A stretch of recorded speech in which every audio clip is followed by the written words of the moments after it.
నిన్న హైదరాబాద్లో ఒక అద్భుతం జరిగింది. దేశ ప్రధాని నరేంద్ర మోడీ గారు ఏపీ ముఖ్యమంత్రి చంద్రబాబు నాయుడు గారి నివాసానికి వెళ్లారు. దాదాపు గంటన్నర పాటు సాగిన ఈ పర్యటనలో ఎన్నో రాజకీయ చర్చలు జరుగుతాయని అందరూ ఊహించారు. కానీ అందరి అంచనాలను తలకిందులు చేస్తూ మోడీ గారు వెళ్ళగానే ఒక పవిత్రమైన కార్యక్రమానికి శ్రీకారం చుట్టారు. ఆ గదిలోకి వెళ్ళగానే మోడీ గారు ఒక్క నిమిషం స్తంభించిపోయారు. అక్కడ ఆయన చూసిన ఆ అపురూప దృశ్యం ఏంటి? సాధారణంగా ప్రధాని స్థాయి వ్యక్తి ఎవరి ఇంటికైనా వెళ్తే ప్రోటోకాల్ ప్రకారం పనులు జరుగుతాయి.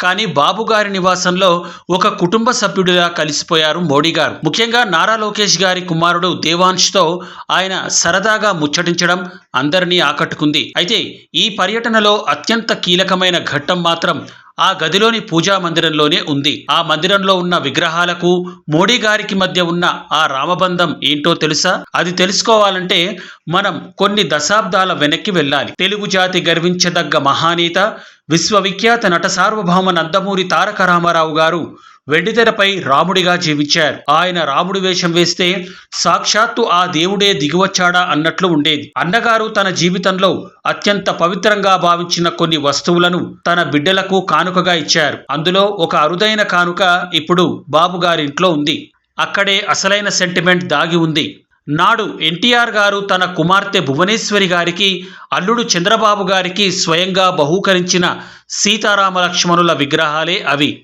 ఆ విగ్రహాలను చూడగానే మోడీ గారు పరవశించిపోయారు. అయోధ్యలో రాముడిని ప్రతిష్ఠించిన మోడీ గారు, రాముడి పాత్రతో కోట్లాది మంది హృదయాలను గెలిచిన ఎన్టీఆర్ గారు ఇచ్చిన ఆ తారక రాముడికి భక్తి శ్రద్ధలతో పూజలు చేశారు. ఒక మహానటుడు ఇచ్చిన కానుకకు ఒక మహానేత నీరాజనం పలకడం అంటే ఇది ఒక చారిత్రక ఘట్టం. రాజకీయాలు ఏవైనా దైవభక్తి, పెద్దల పట్ల గౌరవం కలిసిన ఈ దృశ్యం ఇప్పుడు నెట్టింట వైరల్ అవుతోంది. అన్నగారి ఆశీస్సులు, ఆ రామయ్య దీవెనలు, ప్రధాని మోడీ గారి మద్దతు రాష్ట్రానికి ఎల్లప్పుడూ ఉండాలని కోరుకుందాం.